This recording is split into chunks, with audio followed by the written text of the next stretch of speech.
श्री त्रिलोक चंद छाबड़ा। यह मेरे भारत की छोटी सी एक झांकी है। अभी तो जमीन में नींव भरी है, शीश महल तो बाकी है। मिशन आर्थिक आजादी के जनक श्री त्रिलोक चंद छाबड़ा जी का जन्म सन 1957 में राजस्थान के अजमेर जिले के एक छोटे से गांव नानसी में हुआ। पिता मोहनलाल जी गांव में एक छोटा सा जनरल स्टोर चलाते थे। माता धापू देवी गृहिणी थी। 6 भाई बहनों में से श्री टी.सी. छाबड़ा जी तीसरे नंबर के पुत्र हैं। अपनी प्रारंभिक शिक्षा इन्होंने अपने गांव में और उच्च शिक्षा जयपुर में पूरी की। विलक्षण प्रतिभा के धनी श्री त्रिलोक चंद छाबड़ा जी सफल व्यवसायी के साथ साथ एक संगीतकार, गीतकार, लेखक और एक अच्छे वक्ता भी हैं। मेरी शादी बचपन में जल्दी हो गई थी और 77 में हुई और बहुत ही सरल और स्वभाव के और अच्छे स्वभाव के मुझे मेरे हस्बैंड मिले। हम एक भिलवाड़ा आए और फिर 2000 में ये जो सिस्टम है आरसीएम चालू किया। आई वॉज 18 ईयर्स जब आरसीएम की शुरुआत हुई और हमारे सामने ये सब चीज़ें हो रही थी जब हम एजुकेशन में थे और हमारे पापा ने बिजनेस स्टार्ट किया था और वो शुरू से बहुत ही सिंपल पर्सन रहे, तो उनका जो स्टाइल ऑफ बिजनेस था वो भी बहुत सिंपल था। But at the same time वो ये जो उनका एक प्रिंसिपल है कि things should be in a very organised manner. Trilok Chand Chhabra ji को मैं लगभग पिछले 27 सालों से जानता हूं और उनके सानिध्य में मैंने काम भी किया है। छाबड़ा जी की जो सबसे पहली क्वालिटी है कि या तो लोगों पे जिन लोगों पे भी जो विश्वास करते हैं उन लोगों पर पूरा बिलीव करते हैं, और दूसरे उनकी जो क्वालिटी है कि वो किसी काम को करने की जब ठान लेते हैं तो उस काम को किसी भी हालात में उसको पूरा करते हैं। जब ये चालू किया था आरसीएम, उससे कुछ समय पहले कुछ सिस्टम यहाँ हिंदुस्तान में चलते थे जो जानकारी में आए, तो एक दिमाग में पता नहीं एकदम विचार से आया कि ये तो बड़ा सुंदर सिस्टम है। अगर हम इसमें नॉर्मल प्रोडक्ट जो हमारे रोज़ उपयोग होते हैं वैसे प्रोडक्ट लाकर अगर करें तो ये तो देश के लिए बहुत अच्छा सिस्टम है, बहुत सारे लोगों को इसका लाभ मिल सकता है। और उसके बाद एक ऐसा विचार जो अंदर पैदा हुआ तो उस विचार ने मुझे कभी रुकने ही नहीं दिया। टी.सी. छाबड़ा जी को मैं पिछले 25 सालों से जानता हूं और उनके सानिध्य में मैंने काम भी किया हुआ है। टी.सी. छाबड़ा जी की सबसे बड़ी क्वालिटी है उनके लिए काम होता है। काम छोटा और बड़ा नहीं होता, वो हर काम को उतनी ही सीरियसनेस से करते हैं, चाहे वो काम छोटा हो चाहे बड़ा हो। मुझे याद है जब आरसीएम की सबसे पहली मीटिंग हुई थी, एकदम फर्स्ट मीटिंग, मैं उस मीटिंग में प्रेजेंट थी और वो एक पेड़ के नीचे बाहर मीटिंग हुई थी जहाँ पे मुश्किल से शायद 20 लोग बैठे होंगे। क्या मालूम, इनसे पहली बार मिलते ही मुझे लगा कि कुछ विशेष व्यक्ति है जो बोल दिया एक बार फिर वो याद है, वो एक कंप्यूटराइज काम हो गया। मेरी एक नेचर है कि मुझे अगर कोई चीज़ अच्छे से समझ में आ गई, मैं कन्विंस हूँ कि हाँ ये जिंदगी में सही है या ये काम सही है, तो मैं फिर किसी के रोके रुकता नहीं हूँ। तो आरसीएम की भी यही कहानी है। शुरू में सबने मना किया, परिवार वालों ने भी मना किया, दोस्तों ने भी मना किया, बहुत सारी चीज़ें भी हुई, लेकिन मैं कन्विंस था, मुझे समझ में आ गया था कि ये सिस्टम है, इसको देश को इसकी ज़रूरत है, आम आदमी की ज़रूरत है। वो हमेशा एक ही चीज़ बोलते हैं लाइफ में कि चाहे दुनिया कहीं पे भी कुछ भी कर रही हो, चाहे पूरी दुनिया भी अगर वो चीज़ कर रही है और अगर वो गलत है तो हमको उसका साथ नहीं देना चाहिए, हमको हमेशा सही चीज़ ही करनी चाहिए। जो उन्होंने अपने जबान से कहा उसको उन्होंने पूरा किया। जबान के सच्चे ये उनमें मानता है। एमएलएम के नाम पर ज़्यादातर कंपनियां कुछ महंगे प्रोडक्ट लाती है उसमें और ज़्यादा कुछ उसमें से बांटने की कोशिश करती है, और हम आरसीएम में ऐसे क्यों प्रोडक्ट लाते हैं जो बहुत कम रेट में होते हैं। बहुत ज़्यादा इधर कुछ चीज़ों को हाई फाई करना या कुछ बहुत ज़्यादा हर कहीं खर्च कर देना, तो मेरे को कुछ महंगी चीज़ खरीदना पसंद नहीं है लाइफ में। तो मेरे को जो पसंद नहीं है मैं बेच कैसे सकता हूँ। हमारे हिंदुस्तान का मिशन मंगल इसका एक बहुत बढ़िया उदाहरण है कि उन्होंने उस पर्टिकुलर बजट में उनको बनाने की सोचा तो उन्होंने वो चीज़ बना कर दी। ये कोई भी वादा करते हैं वो पूरा करते हैं और इन्होंने जो सोच लिया कि मुझे ये काम करना है वो करके रहते हैं, और इन्होंने जो भी सोचा ईमानदारी से कर रहे हैं पूरा। बहुत सारी चुनौतियाँ आई इस काम को करते हुए।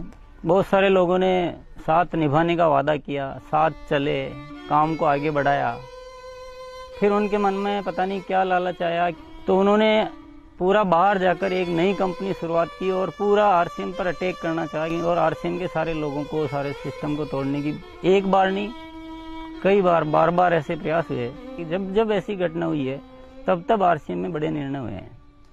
जो सामान्य गति से चल रहा था उसमें एक मजबूती आई, एक बड़े निर्णय लेने की ताकत आई कि अब तो इसको करके ही रहना है।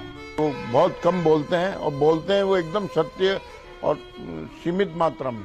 डायरेक्ट सेलिंग सिस्टम में एक बहुत बड़ी बात सीखने को मिली कि लोगों को कभी भी आप ओवर कमिटमेंट मत करो। 2011 में जो हमारे साथ में ये गवर्नमेंट का हुआ, उसमें बहुत अलग हमारे पर इफेक्ट हुआ इस चीज का कि ये भी होता है क्या लाइफ में ऐसा।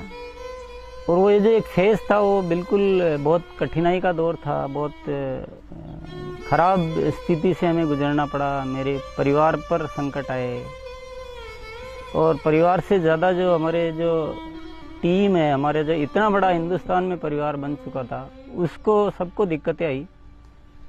लेकिन एक मन में विश्वास था कि आखिर जो सत्य हो तो सामने आएगा। ऐसा ट्रैजिक पीरियड आया था कि पूरी दुनिया ने ही बोल सकते साथ छोड़ दिया।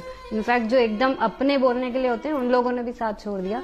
लेकिन पापा की वो जो हिम्मत थी, और जब भी हमने उसके बाद या उस दौरान जब भी हमको मौका मिला उनसे बात करने का, उन्होंने एक ही चीज बस हमको बोली थी कि सब कुछ ठीक होगा क्योंकि हमने कुछ गलत नहीं किया किसी के साथ। हमारे जो आरसीएम परिवार है उनका इतना विश्वास था कि उन्होंने 1 साल इंतजार किया और पूरा डटे रहे।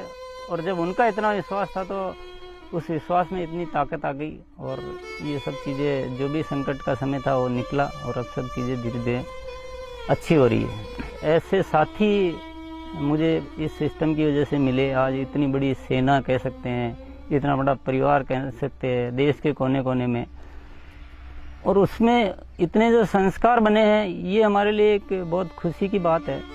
इतना बड़ा व्यापार उद्योग धंधा होने के बावजूद, इतनी बड़ा साम्राज्य होने के बाद भी उनमें तनिक भर भी अहंकार या पैसा होने का घमंड दिखलाई नहीं देता है। ये उनकी सादगी और उनकी मानता को दर्शाता है। मुझे मेरे फादर इन लॉ की एक क्वालिटी सबसे अच्छी लगती है कि वो आज इतना बड़ा बिजनेस करने के बावजूद भी वो इतने डाउन टू अर्थ है कि किसी को भी विश्वास नहीं होता जब मैं उन्हें उनकी बातें, उनके किस्से सुनाती हूँ। एक छोटी सी बात ले लीजिए, अगर हम जब भी खाना खाते हैं हम डाइनिंग टेबल में बैठ के खाते हैं, पर वो आज भी प्रेफर करते हैं कि हम जमीन पे उनके साथ बैठ के उनके साथ भोजन करें। त्रिलोकचंद जी छाबड़ा एक व्यक्ति नहीं, आंदोलन है। उनके जीवन में उन्होंने बहुत संघर्ष तो किया ही है, लेकिन सबसे बड़ी बात उनमें है सादगी और सच्चाई। आरसीएम की शुरुआत से ही मैं काम कर रहा हूं और जब आरसीएम बिजनेस की शुरुआत हुई थी तो टीसी छाबड़ा जी की एक सोच थी कि दुनिया में जो कंपनियां आती है मल्टी लेवल मार्केटिंग में, वो बड़ी बड़ी और महंगे महंगे प्रोडक्ट लेकर आती है। और टीसी छाबड़ा जी की सोच थी कि मैं एक ऐसी कंपनी की स्थापना करूं जो इस तरह के प्रोडक्ट बनाए जो इंडियन रेट में हो, इंडियन कल्चर में हो, इंडियन मेंटालिटी को सूट करते हो और आम आदमी उस बिजनेस को कर सके, आम आदमी अपने जीवन को बदल सके। 2016 में इसकी गाइडलाइन जारी की गई भारत सरकार द्वारा। उसके बाद से इसमें काफ़ी स्पष्टता आ चुकी है। उसके बाद हमने पूरे सिस्टम सेट किए, हमने पूरे टेक्नीशियंस सेट किए, हमने लेबोरेटरी सेट की और इतना बड़ा सेटअप हो चुका है कि आज हमारे आरसीएम की प्रोडक्ट रेंज में करीब 400 प्रोडक्ट शामिल हो चुके हैं और आगे ये श्रृंखला चालू है। आरसीएम क्यों अपनी ओन मैन्युफैक्चरिंग इकाइयाँ स्थापित करता है या अपना सेटअप क्यों लगाता है, इसके पीछे जो मुख्य कारण है कि आरसीएम ने अपने प्रोडक्ट डेवलपमेंट में 4 कमिटमेंट कर रखे हैं कि ये चारों चीज़ें हमेशा रहेगी। पहली चीज़ है प्रोडक्ट उपयोगी होंगे, दूसरा स्वास्थ्य के लिए अच्छे होंगे, क्वालिटी नंबर 1 होगी और रेट बहुत रीजनेबल होगी। आरसीएम हमेशा उसके लिए कमिटेड है और इसीलिए इतनी सारी इकाइयाँ स्थापित की गई है और नए प्रोजेक्ट प्लानिंग में है। फर्स्ट ईयर था उस समय 21 करोड़ का टोटल टर्नओवर हुआ था और हाईएस्ट टर्नओवर जो है आरसीएम का वो 1750 करोड़ तक एक साल का हो चुका है। अच्छी बात ये कि हर साल 30% ग्रोथ हो रही है, इसलिए 5-6 सालों से मेंटेन ग्रोथ है। अपनी तरफ से पूरी कोशिश ये रहेगी कि कोई भी कमी किसी भी तरह की हमारी तरफ से नहीं रहेगी कि इस काम को एक बहुत ऊंचे मुकाम पर पहुंचाना है और जब लाखों लोगों के जीवन में अगर हमारे इस छोटे से प्रयास की वजह से अगर थोड़ा भी हम कुछ योगदान कर सकते हैं, ये हमारे लिए बहुत गर्व की बात है। मेरा गोल जो है वो ये है कि आज अपन इस RCM को हिंदुस्तान में ही नहीं बल्कि कुछ ऐसा करेंगे कि पूरे विश्व में इसका बहुत बड़ा नाम हो।